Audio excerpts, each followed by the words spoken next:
Parla tifoso dell'Azzurra. Benvenuto nel nostro canale di notizie, dove ti portiamo le ultime informazioni sul nostro amato club. Oggi abbiamo una notizia speciale che riempirà i nostri cuori di nostalgia ed eccitazione. Premi già il pulsante mi piace se ami il Napoli con il cuore.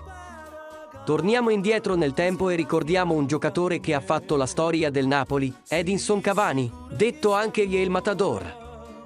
Cavani ha fatto parte della mitica formazione dei Tre Tenori, al fianco di Hamšík e Lavezzi, che hanno deliziato il pubblico napoletano con il loro calcio immersivo.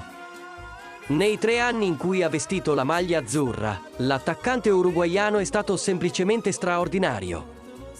Ha segnato 104 reti, tra campionati e coppe, lasciando il segno alle pendici del Vesuvio.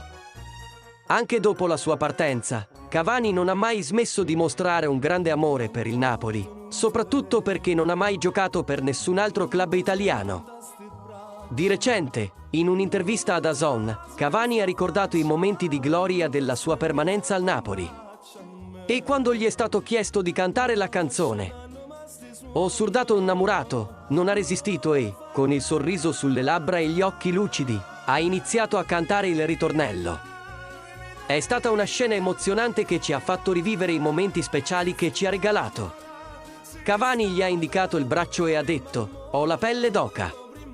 Guarda, questo è quello che mi è successo quando il pubblico cantava questa canzone dopo le partite. Mi viene di nuovo la pelle d'oca".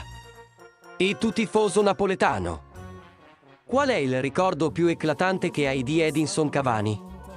Condividi con noi nei commenti. Ricordiamo insieme i momenti incredibili che ci ha regalato e celebriamo la sua importanza nella storia del club.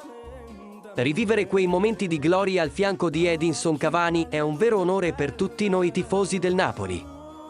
La sua passione, il suo talento e il suo amore per il club erano evidenti in ogni partita. Grazie a Cavani per tutto quello che ha fatto per noi e per portare sempre nel cuore il nome del Napoli. E adesso tifoso azzurra, se potessi scegliere un momento speciale da rivivere con Edinson Cavani, quale sarebbe? Condividi con noi nei commenti. Forza Napoli sempre!